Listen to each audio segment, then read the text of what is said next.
آپ میرے سامنے کھڑے ہو اسلامی ملک میں تو آپ کے سر پہ دوپٹہ نہیں ہے, ٹھیک ہے. اور بھائی تم لوگوں کا اسلام دوپٹے سے کیوں شروع ہوتا ہے, دوپٹے پہ کیوں ختم ہو جاتا ہے؟ یہ ویڈیو جو آپ نے دیکھی ہے بہت سے لوگ اس پہ تبصرہ کر چکے ہیں, کچھ دن پہلے کی ویڈیو ہے, لیکن اس میں دیکھا یہ جا رہا ہے کہ ایک رپورٹر جاتی ہے باہر عوام کے اندر اور ان سے سوال کرتی ہے کہ فلسطین آزاد کروانے کے لیے آپ لوگ نکلتے کیوں نہیں ہیں. تو ایک لڑکا اچانک سے نمودار ہوتا ہے اپنی خوبصورت مینٹیلٹی لے کے, اور وہ یہ کہتا ہے کہ فلسطین بعد میں آزاد کروائیں گے, پہلے اپنے سر پہ دوپٹہ لے لیں, اور اگر آپ نہیں لینا چاہتی تو میں خود یہ کام آپ کے لیے کر دیتا ہوں. تو وہاں پر کیمرہ کے سامنے کھڑے ہو کے لائیو اس لڑکے نے اپنی جو چادر ہے وہ اتار کے اس کے سر پہ دینے کی کوشش کی, جس پہ سنب کیا اس خاتون نے, بڑا فرملی رسپونڈ کیا, جس کے لیے وہ داد کی مستحق ہے. میں نے بہت تعریف کی کہ ایسے ہونا چاہیے خاتون کو, اتنا امپاورڈ ہونا چاہیے کہ جواب دے سکیں اس طرح کے ہراسرز کو. لیکن کیا یہ صرف ایک آئسولیٹڈ کیس ہے جس میں ایک لڑکے نے ایک پیسو سی اٹیمپٹ کی ہے دوپٹہ دلوانے کی, یا پھر یہ ایک ایسی مینٹالٹی ہے جس پہ دہائیوں سے اس ریاست نے انویسٹمنٹ کیا اور اب یہ اپنا پھل دے رہی ہے سب کو جو ہم اور آپ کاٹ رہے ہیں؟ تو اس کا جواب یہ ہے کہ یہ صرف آئسولیٹڈ ایونٹ نہیں ہے, بلکہ اس لڑکے نے پاکستانی مردوں کی جو میجورٹی ہے, اب آپ لوگ ٹریگر نہ ہو جائیے گا یہ سوچ کے کہ نہیں ہم نے تو کبھی ایسے نہیں کیا, ہمیں یہ ایسا کیوں کہہ رہا ہے. تو میں بات کر رہا ہوں میجورٹی کی. یہ ثابت کرنے کے لیے کچھ سال پہلے میں بھی اس طرح ہی باہر نکلا, لوگوں سے سوال کیے کہ خواتین کے ریپ ہو رہے ہیں تو کیا وجہ ہے اس کی. انہوں نے یہ کہا کہ ان کے کپڑے وجہ ہیں. اصل میں اگر وہ پوچھے بغیر مرد سے باہر نکلیں گی پھر تو ان کا ریپ کرنا چاہیے. اصل میں اگر وہ ایسے جینز پہن کے نکل جائیں گی یا پھر سلیو لیس پہن لیں گی تو پھر تو وہ دعوت دے رہی ہیں کچھ بھی کر دو ان کے ساتھ, اسی لیے پھر وہ جسٹیفائڈ ہے کہ جو بھی ان کے ساتھ ہوگا. تو میں بھی یہ سوشل ایکسپیریمنٹ کر چکا ہوں, اور ایک جھلک آپ نے دیکھ لی. اسی ساری گفتگو کے اندر یہ لڑکا ایڈمٹ کرتا ہے کہ میں مدرسے کا طالب علم ہوں. آپ کی تربیت پہ بہت بڑا ڈیفیکٹ ہے. 10 ڈیفیکٹ تو میں مدرسے سے سیکھ کے آئی ہوں. ہاں مدرسے سے کلیپنگ کرو, یہ مدرسہ پروڈکشن ہے, کرے کلیپنگ ذرا. مدرسوں میں یہ سکھایا جاتا ہے آپ کو, یہی سکھایا جاتا ہے, یہ سکھایا جاتا ہے آپ کو. انفارچونیٹلی اس ریاست کے اندر پچھلی چند دہائیوں میں ایسے دماغ پیدا کیے گئے ہیں جو کہ بارودی ذہن بن چکے ہیں, جو کہ ایک ان امپلائیبل کلاس ہے, یوز لیس کلاس ہے. اس کی وجہ یہ ہے کہ یہ وہ لوگ ہیں جو کہ معاشرے جس رفتار سے ترقی کر گئے یہ اس رفتار کو پکڑ ہی نہیں پائے, اتنا پیچھے رہ گئے ہیں کہ اب ان کو سمجھ نہیں آ رہی کہ ایک بچپن سے جو ہمیں انڈوکٹرنیشن گھروں میں کی جاتی ہے, جب آنکھ کھلتی ہے اور بڑے ہوتے ہیں تو بتایا جاتا ہے کہ تم اس گھر کو سنبھالو گے اور تم جو ہے وہ فرنٹ سیٹ پہ ہوگے, اس کے علاوہ جو تم کہو گے وہ سب کریں گے. پھر اب اپنے والد کو گھر میں یہ کرتا ہوا دیکھتے ہیں کہ وہ اگر چپیڑ مار رہا ہے اپنی ماں کو تو وہ آگے سے چپ ہے. تو اسی لیے جینڈر ریلیشن جو بچے نے بڑے ہوتے ہوئے دیکھا وہ یہی دیکھا کہ ایک اوپریسر ہے اور ایک اوپریسڈ ہے, اسی لیے برابری تو ہو نہیں سکتی. تو میل ڈومیننٹ سوسائٹی میں آنکھ کھولنے والا ایک بچہ جس کو بچپن سے لے کے اب تک صرف برین واشنگ ملی ہے, جب وہ باہر نکل کے دیکھتا ہے کہ یہ کیا ہو رہا ہے کہ خواتین یہاں مائک اٹھا کے پھر رہی ہیں, یا پھر وہ پلے کارڈ لے کے باہر آ چکی ہیں, یا پھر وہ اپنے رائٹس مانگ رہی ہیں یا نوکری کر رہی ہیں, یا پھر وہ کسی پروفیشن کا حصہ بن کے مردوں کا مقابلہ کرنا چاہ رہی ہیں, تو پھر اسے سمجھ نہیں آتی کہ یہ جو میں اپنی آنکھوں سے دیکھ رہا ہوں یہ سچ ہے یا وہ سچ ہے جو بچپن سے مجھے میرے والدین یا میرے دوست یار یا میرے رشتہ دار بتاتے رہے ہیں. میں نے جو گھر میں دیکھا ہے وہ ریالٹی ہونی چاہیے, یہ ہونی چاہیے. اس کرائسس میں پڑھ کے وہ بالکل نیوروسس کا شکار ہو جاتا ہے وہ انسان, اس کو سمجھ نہیں آتی کہ اس معاشرے میں فٹ کیسے ہوں, نہ اس کو کہیں نوکری ملتی ہے. انفارچونیٹلی وہ کسی وائٹ کالر آفس میں بیٹھ کے جاب تو نہیں کر سکتا. اس طرح کا ذہن اگر کسی MNC کے اندر ملٹی نیشنل کے اندر جا کے بٹھا دیں تو وہ تو کالیگس کے سر پہ دوپٹے دینا شروع ہو جائے گا. وہاں تو سارا آرڈر خراب ہو جائے گا کہ بھائی یہ آپ یہاں پر کیا نافذ کرنے کے لیے آ گئے ہیں, ہم نے تو نوکری کے لیے بلایا آپ کو. تو یہ ساری جو حرکتیں آپ دیکھتے ہیں دن بدن بڑھتی جا رہی ہیں. اگر ہم یہ سمجھ رہے ہیں کہ ریگریشن کی طرف معاشرہ نہیں جا رہا, آگے بڑھ رہا ہے, بالکل غلط سمجھ رہے ہیں. اس کی وجہ یہ ہے کہ پاکستان کے اندر پہلی چیز تو گھر کی جو ایک ڈیپریویشن ہے جس میں مردوں کو یہ بتایا جاتا ہے کہ تیرے اندر کوئی ایموشن نہیں ہونا چاہیے, تو نے کبھی رونا نہیں ہے, وہ خواتین کا کام ہے رونا, تمہارا کام نہیں ہے. دوسری بات یہ ہے کہ تم نے پروٹیکٹر بننا ہے اور تمہیں شرم آنی چاہیے اگر تمہاری بہن باہر نکل کے دکان سے کوئی چیز لے کر آ گئی ہے, یا پھر وہ دکان سے کیا کسی اپنی خاتون دوست سے ملنے چلی گئی ہے, یا پھر وہ تمہاری پرمیشن کے بغیر موبائل فون استعمال کر گئی ہے, سوشل میڈیا کا اکاؤنٹ بنا لیا ہے اس نے. تو ان ساری باتوں پہ تمہیں شرم آنی چاہیے کیونکہ تم پروٹیکٹر تھے اس کے ہر طرح کی چیزوں کے, اور اس کو بچانا کس سے؟ دوسرے مردوں سے. تو تمام مرد ایک دوسرے سے اپنی اپنی خواتین کو بچا رہے ہیں, اپنا دماغ ٹھیک نہیں کر رہے, غلاظت نکال نہیں رہے دماغ سے. یہ جو رویہ آپ نے دیکھا ہے یہ وہ رویہ ہے جو نارسسزم کا رویہ ہے، جس میں کہا یہ جا رہا ہے کہ تمہاری اپیرنس کیسی ہونی چاہیے، تمہارا لباس کیسا ہونا چاہیے، تمہارے چلنے کا انداز کیسا ہونا چاہیے، تمہاری زندگی کی چوائسیز کیسی ہونی چاہیے، یہ میں بتاؤں گا۔ وہ لڑکی آگے سے کہتی ہے آپ مجھے نہ بتائیں، میرے پاس اپنی شال ہے، تو جواب یہ ملتا ہے کہ نہیں، آپ کیسے فیصلہ کر سکتی ہیں، یہ آپ کا فیصلہ تو نہیں ہے۔ تو یہ مسئلہ ہے یہاں پہ کہ وہ کہتے ہیں کہ خاتون اپنی زندگی کا کوئی فیصلہ کرنے والی ہوتی کون ہے، بچہ کب پیدا کرنا ہے، یا پھر ہسبینڈ سے مار کھانے کی کیا نہ کھانے کی وجہ کیا ہے، یا نشان کس رنگ کا پڑنا چاہیے، یہ ساری باتیں وہ ڈیسائیڈ نہیں کریں گے، یہ ہم کریں گے، کیونکہ ہم نے اس معاشرے کو چلانے کا ٹھیکہ اٹھایا ہوا ہے۔ 51% پاپولیشن کی کوئی آواز نہیں ہونی چاہیے۔ اسی لیے اگر ہم باہر نکلتے ہیں اور ہم نے دیکھا کہ تمہارا لباس ہمارے مطابق نہیں ہے تو ہم سے برداشت نہیں ہوتا، زبردستی پکڑ کے دوپٹے پہنائیں گے تمہارے سروں کے اوپر۔ یہ وہ مینٹالٹی ہے جس نے پاکستان کو اس نہج پہ پہنچایا کہ اب آپ کو سمجھ نہیں آ رہی کہ آپ نے جس طرح کے ذہنوں کی ایک امیلگمیشن کریٹ کر لی ہے، اس کا اب کرنا کیا ہے۔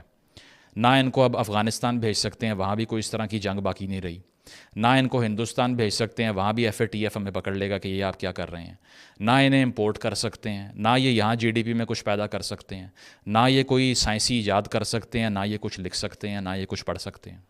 تو پھر یہ ساری جو آپ نے کھیپ تیار کی ہے، اس کا کرنا کیا ہے، اس پہ ریاست بھی سمجھ سے بالا تر ہے ان کے بھی کہ اب ہم کریں کیا، اس ملک کو کیسے آگے لے کے جائیں۔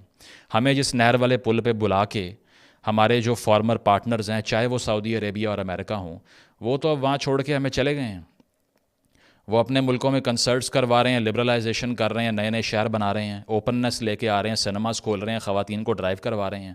ہم یہاں پہ کہہ رہے ہیں کہ نہیں، اسی دسانگے کہ آنا دا مسئلہ کی ہے۔ تو ہم تو اس مینٹالٹی میں آ گئے ہیں کہ انہیں بھی اب ہم نے ٹھیک کرنا ہے، باقی ساری دنیا کو بھی ہم نے ٹھیک کرنا ہے۔ اس کو سوشل سائیکالوجی کے اندر کلیکٹیو نارسسزم کہتے ہیں، کبھی پڑھیں اس بارے میں۔ کلیکٹیو نارسسزم یہ ہوتا ہے کہ جب آپ کی اپنے بارے میں امپورٹنس اور پازیٹیو امیج کی جو فیلنگز ہوتی ہیں وہ ہائٹنڈ ہوتی ہیں، آپ یہ سوچتے ہیں کہ جو میں ہوں نا، ساری دنیا کا محور میں ہوں، میں نے یہ فیصلہ کرنا ہے کہ دنیا کے فیصلے کیسے ہونے چاہیے۔ دنیا، وہ جس طرح زید عامر صاحب کہا کرتے تھے کہ پاکستان کی ہاں اور نہ میں دنیا کے فیصلے ہوں گے، 5 سال دے دیں ہم چاند پہ ہوں گے۔ بالکل اسی طرح یہی نارسسزم کا شکار پاکستان میں میجورٹی مرد دکھائی دیں گے آپ کو، جو کہیں گے کہ یار یہ ساری دنیا ہمارے خلاف ہے، ہماری اتنی امپورٹنس ہے کہ ایک لیڈر آیا، اس کو امریکہ نے کہا کہ نہیں، اگر یہ یہاں پہ رہ گیا تو ہم صفحہ ہستی سے مٹ جائیں گے، اس کو نکال دو، اکھاڑ کے باہر پھینکو۔ اس کی بھی بیسز وہی کلیکٹیو نارسسزم ہی ہیں کہ ہم یہ سوچتے ہیں کہ ہم اتنی اہم قوم ہیں کہ دنیا تو چل ہی نہیں سکتی ہمارے بغیر، اسی لیے اگر ہمیں کوئی چیز اچھی اور بری لگتی ہے، دنیا کو بھی وہی لگنی چاہیے۔ پھر ایلیمنٹ آف ڈاؤٹ ختم ہو جاتا ہے، اور پھر اس طرح کے لوگ باہر نکل کے اپنا نفاذ کرنے آ جاتے ہیں مورالٹی کا سارا۔ تو پہلی چیز کلیکٹیو نارسسزم کا ایشو ہے، ٹھیک ہے۔ دوسری چیز ہے نیوروسس کا مسئلہ، یعنی کہ آپ کسی بھی جو ایک چینج معاشرے میں ہوتا ہے انیبل ہوتے ہیں اس کو اڈاپٹ کرنے میں، آپ اڈاپٹ ہی نہیں کر پاتے اس کو۔ اس کی وجہ یہ ہے کہ آپ امیچور اتنے زیادہ ہوتے ہیں کہ چاہے آپ کی عمر بڑھتی جائے، لیکن جو بچپن کی انڈاکٹرنیشن ہے اس سے اور ریالٹی سے کوئی ریکنسیلیشن نہیں ہوتی، اور پھر آپ اس کشم و کش کا شکار ہوتے ہیں کہ ایک انڈاکٹرنیشن جو بچپن سے برین واشنگ ہے وہ میرے دماغ میں ہے، اور دوسری میں یہاں پہ دیکھ رہا ہوں میرے سے تو کچھ ہو ہی نہیں رہا، مجھے جو کہانی سنائی گئی وہ ساری غلط ثابت ہوئی۔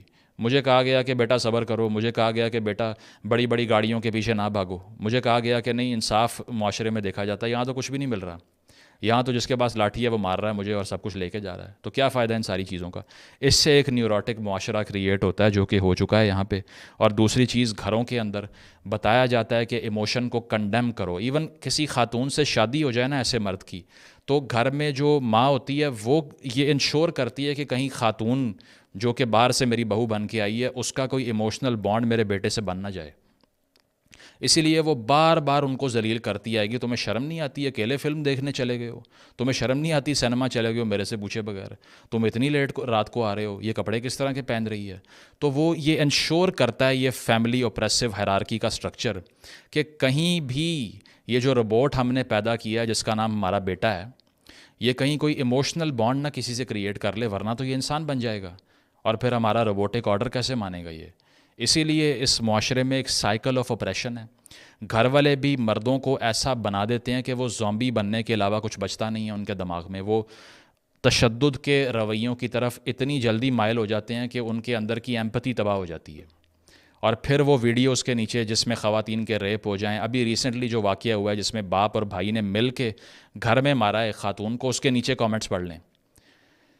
70% مرد کہہ رہے ہیں کہ اگر عورتیں اس طرح کی حرکتیں کریں گی تو یہ تو ہوگا نا. ایک ایسے گھر میں جہاں پر انسیسٹ کے بعد سیکشول وائلنس پریکٹس کیا گیا ہے اس کو بھی کنڈیم نہیں کر رہے. اے پی ایس جیسے واقعات ہوں یا طالبان کا آپریشن ہو، اسکول جانے نہ دینا، سب کو کنڈیم نہیں کریں گے، خاموش رہیں گے اس پہ، بلکہ سپورٹ کریں گے اس کو. کیونکہ آپ نے ان کی ایموشنل جو انٹیلیجنس ہے اس کو تباہ کر دیا اس معاشرے نے. ایک تو ریاست نے دہائیوں تک یہاں پہ وہ لٹریچر پڑھایا ہے جس سے وہ انسان نہیں بچے. دوسری چیز، گھروں کے اندر ان کو ریپیٹڈلی بتایا گیا کہ تمہارا جذبات سے، حساسیت سے، ایموشن سے اور کسی بھی سینسٹیوٹی سے کوئی تعلق نہیں ہے.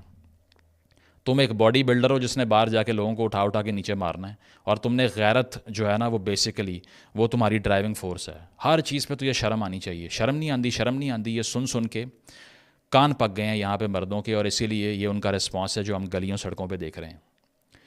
اور دوسری چیز یہ ہے کہ ایکسٹریمزم پاکستان میں آپ جو بھی کہہ لیں کہ اکانومی کا بہت بڑا مسئلہ ہے، سیاسی ناپختگی ہے، لیڈر جیل میں ہے، اسٹیبلشمنٹ پالیٹکس میں انٹروین کرتی ہے، سب سے بڑا مسئلہ ایکسٹریمزم ہے. اس کی وجہ یہ ہے کہ آپ اگر یہاں انویسٹمنٹ سیکھ نہیں کر سکتے ایکسٹریمزم کی وجہ سے، سوسائٹی اوپن نہیں کر سکتے ایکسٹریمزم کی وجہ سے، خواتین کو ورک فورس میں نہیں لا سکتے ایکسٹریمزم کی وجہ سے، اگر اس معاشرے میں آپ ایک ایسا کلچر نہیں بنا سکتے جہاں پر سافٹ پاور ایمرج کرے، فلم انڈسٹری آرٹسٹ ایمرج کرے ایکسٹریمزم کی وجہ سے. جیسی کوئی فلم بنے گی بین کرنا پڑے گا اس کو، کوئی ڈرامہ بنے گا جو کہ کسی ٹیبو ٹاپک کے اوپر ہو بین کرنا پڑے گا اس کو. دوسری چیز یہ ہے کہ اگر اس معاشرے میں آپ نے اپنی جو پالیٹکس ہے اس کے اندر خواتین کی انکلوژن کو بڑھانا ہے تو کیوں نہیں ہو سکتا ایکسٹریمزم کی وجہ سے؟ پیس کیوں نہیں آ سکتا ایکسٹریمزم کی وجہ سے؟ ٹورزم کیوں نہیں ہو سکتا ایکسٹریمزم کی وجہ سے؟ کرکٹ میچ ہوتا ہے، پورا شہر کراچی لاہور ابھی بند ہوا ایکسٹریمزم کی وجہ سے. اور اس ناسور کو ختم کیے بغیر آپ سوچ نہیں سکتے کہ تمام مسائل ختم ہو جائیں گے معاشرے کے. ابھی آپ دیکھ لیجئے، میں دیکھ رہا تھا ٹرکش سیریل کے وہ جو ایکٹر ہیں جو ارطغرل صاحب بنے ہوئے تھے، انہوں نے اپنے پیٹ ڈاگ کو اٹھا کے تصویر کھنچوائی، نیچے پاکستانی گالیاں دے رہے ہیں. بڑا امبیرس کیا آپ نے ہمیں، آپ کو شرم آنی چاہیے. اس کی وجہ یہ ہے کہ ہم نے اتنی زیادہ اٹینشن آپ کو دی اور ہم نے کہا کہ آپ تو سیویئر ہیں ہمارے، آپ کتے کو کمرے میں لے کے بیٹھے ہوئے ہیں. آپ کو شرم نہیں آئی ہمیں اس طرح بیک سٹیپ کرنے سے پہلے؟ وہ بھی حیران ہو رہے ہیں کہ بھائی یہ کون سے زومبی ہم پہ چھوڑ دی ہیں، یہ کدھر رہ رہے تھے پہلے، ان کا دماغ کہاں ڈیولپ ہوا ہے، یہ کون لوگ ہیں؟ تو سب سے بڑا مسئلہ یہ ہے کہ پاکستانی نوجوان مرد کے پاس ایکسپوجر ہی نہیں ہے. اس نے ایسے ببل میں پرورش حاصل کی ہے کہ اس کو پتہ ہی نہیں دنیا کہاں پہ پہنچ چکی ہے. نہ اس نے وہ کاؤنٹر کلچرلسٹ چیزیں دیکھی ہیں، نہ اس نے لٹریچر پڑھا ہے، نہ اس نے کسی اور ایتھنیسٹی کے لوگوں سے ملاقات کی ہے. 90% لوگ مجھے یہ بتا دیں پاکستان کے جو کہ ابھی 35 سے نیچے کی ایج میں ہیں، جو کہ شاید پنجاب سے ہوں یا اپر پنجاب سے، ساؤتھ پنجاب سے ہوں، ان کے کتنے ایسے دوست ہیں جو دوسری ایتھنیسٹی سے ہیں، دوسرے صوبوں سے ہیں؟ اتنے سے ببل میں زندگی گزارنا شروع کرتے ہیں، وہیں پہ مر جاتے ہیں. جب آپ کسی اور پرسپیکٹیو کو سنیں گے ہی نہیں تو متشدد ذہن بننے کے علاوہ کوئی چارہ ہوگا ہی نہیں آپ کے پاس. یہی ہوگا، اس کے علاوہ کچھ نہیں ہوگا. اسی لیے سب سے پہلا کام آپ یہ کریں کہ ان کا ایکسپوجر بڑھائیں، ان کے دماغوں پہ انویسٹمنٹ کریں، ان کو ہتھیار ان سے لے کے اب ان کو تعلیم کی طرف لے کے آئیں. میں تو کہتا ہوں ایک میس ری ایجوکیشن پروگرام ہونا چاہیے. یہ سارے لوگ جو کہ آپ نے بارود بن کے پھٹنے کے لیے پیدا کیے تھے، اب ان کے لیے وہ اسامیاں ختم ہو گئی ہیں تو ان کو انسان ہی بنا لیں. آپ کو پتہ ہے کہ 1983 اور 84 ان 2 سالوں میں ضیاء صاحب نے 12,000 مدرسے بنائے اونلی ان 2 ایئرز. دینی تعلیم بانٹنے کے لیے نہیں بنائے، اسی لیے کہ جا کے پھٹیں گے گلیوں میں اور میری فارن پالیسی پہ عمل کریں گے، ڈالر جیب میں جائیں گے امریکہ کے ہمارے. یہ کنوکشن تھی اور یہ دین کی خدمت ہے یا پھر بربادی ہے، یہ آپ بتا دیجئے. تو اس طرح سے اگر آپ نے اس معاشرے کو سسٹمیٹیکلی ڈسٹرائے کیا ہے تو اس کو ریوائیو کرنے کے لیے آپ کو ان لوگوں کو ری ایجوکیٹ کرنا پڑے گا. There has to be a reeducation programme of Pakistani men in particular. اگر آپ خواتین کو امپاور بھی کر دیں، آپ اس مرد کو سکھا ہی نہیں سکتے کہ امپاورڈ خاتون کے ساتھ رہنا کیسے ہے. وہ جانتا ہی نہیں ہے، اسے پتہ ہی نہیں ہے کہ وہ عورت ہوتی کون ہے جس کی کوئی زبان ہوتی ہے، جو آگے سے جواب بھی دیتی ہے، جس کا کریئر بھی ہوتا ہے، جس کا بچہ پیدا کرنے کے علاوہ بھی کوئی کام ہو سکتا ہے، جو کہ امپلائیبل بھی ہو سکتی ہے، جس کا کوئی ٹیلنٹ بھی ہو سکتا ہے، کوئی ایم کوئی گول بھی ہو سکتا ہے. نہیں پتہ اس کو. پاکستانی مرد کو سکھائیں کہ امپاورڈ خواتین کو کیسے برداشت کرنا ہے، نمبر 1. نمبر 2، ان کو ری ایجوکیٹ کریں، ان کو لٹریچر پڑھائیں، انہیں بتائیں کہ خاتون ایک ٹول نہیں ہے اور نہ اس کی پسند کے، اگر آپ کی پسند کے کپڑے اس نے نہیں پہنے تو کچھ بھی کر دو اس کے ساتھ. ان کے اندر ایمپتھی کریٹ کریں، انہیں ہیومن رائٹس پڑھائیں، انہیں کلچرل ایکسپوجر دیں دوسرے معاشروں کا کہ دنیا کہاں پہنچ چکی ہے اور آپ اب تک انہی چیزوں میں گھسے ہوئے ہیں کہ میری مرضی کے کپڑے نہیں پہنے تو مار دو جا کے اس کو. دوسری چیز یہ ہے کہ ابھی ریسنٹلی جارج ٹاؤن یونیورسٹی کی ریسرچ آئی ہے جس میں پاکستان 164 پہ ہے out of 167، the 4th worst country in terms of peace and security for women, 4تھا سب سے بدترین ملک. یہ جو رویے ہیں، جب آپ 1-2 بار کسی خاتون کو روکتے ہیں کہ یہ نہ کریں، اس کے بعد قتل ہوتا ہے نا، اس کے بعد ریپ ہوتا ہے، اس کے بعد لنچنگ ہوتی ہے. اگر اس نفرت کو ختم نہیں کریں گے تو پھر پاکستان کی پہلے ہی ریسرچ کے مطابق 70 سے 90% خواتین نے اپنی زندگی میں ابیوز برداشت کیے، یہی ہوتا رہے گا. ان تمام مردوں کو ری ایجوکیٹ کریں، یہ سلوشن ہے. 10 بار بولوں گا یہ سلوشن ہے، کیونکہ کہتے آپ سب یہی ہیں نا. آج کل کافی میمز بن رہے ہیں سلوشن نہیں دیتے. اٹینشن سپین تو ہے نہیں، ویڈیو کے اینڈ تک تو پہنچتے نہیں ہیں، شروع میں 2 منٹ دیکھ کے بعد میں ریل پہ پہنچ جاتے ہیں. تو سلوشن یہ ہے کہ ان لوگوں کو ری ایجوکیٹ کریں، ان کو ایمپتھی سکھائیں، ان کا ایک ہائپر سیگریگیشنسٹ معاشرے سے جان چھڑائیں. ان مردوں نے کبھی زندگی میں خاتون دیکھی ہی نہیں، انہیں کیسے پتا کہ کس طرح انٹریکٹ کرنا ہے اس سے. ان کو تو لگتا ہے کہ خاتون سے ہونے والا ہر انٹریکشن صرف سیکشول نیچر کا ہے اور کوئی ہے ہی نہیں، جو کہ آج کے معاشرے میں پاسبل ہی نہیں ہے. اسی لیے ان کو انسان بنانے کے لیے آپ کو لٹریسی میں انویسٹ کرنا پڑے گا. 2.5 کروڑ بچہ اسکولوں سے باہر ہے، وہ بھی کل کو اسی طرح رپورٹروں کے سروں پہ اپنی چادریں نافذ کر رہا ہوگا اگر آپ ان کو آج تعلیم نہیں دیں گے. اس معاشرے کو بچانے کے لیے میس لیول پہ ایک ایجوکیشنل ایمرجنسی لگائیں. دوسری چیز یہ کریکولم میں ریفارم کریں. تیسری چیز یہ کہ خواتین کی جو امپاورمنٹ ہے اس کے ساتھ ساتھ مردوں کو بھی یہ سکھائیں کہ آپ نے اسے کیسے برداشت کرنا ہے. چوتھی چیز یہ کہ یہاں پہ نیشنل ایکشن پلان پہ عمل کریں اور ایکسٹریمزم پھیلانے والے کلیرکس کو بھی کسی حد تک ریفارم کرنا پڑے گا آپ کو. ادروائز اسی طرح کے بارودی ذہن پیدا ہوتے رہیں گے جو کہ معاشرے کے لیے ناسور بن جائیں گے. پھر آپ چاہے کسی وزیر اعظم کو جیل سے نکالیں، اسٹیبلشمنٹ کو پالیٹکس سے نکالیں، نواز کو لائیں، عمران کو لائیں، زرداری کو لائیں، کوئی فرق نہیں پڑتا. Thank you.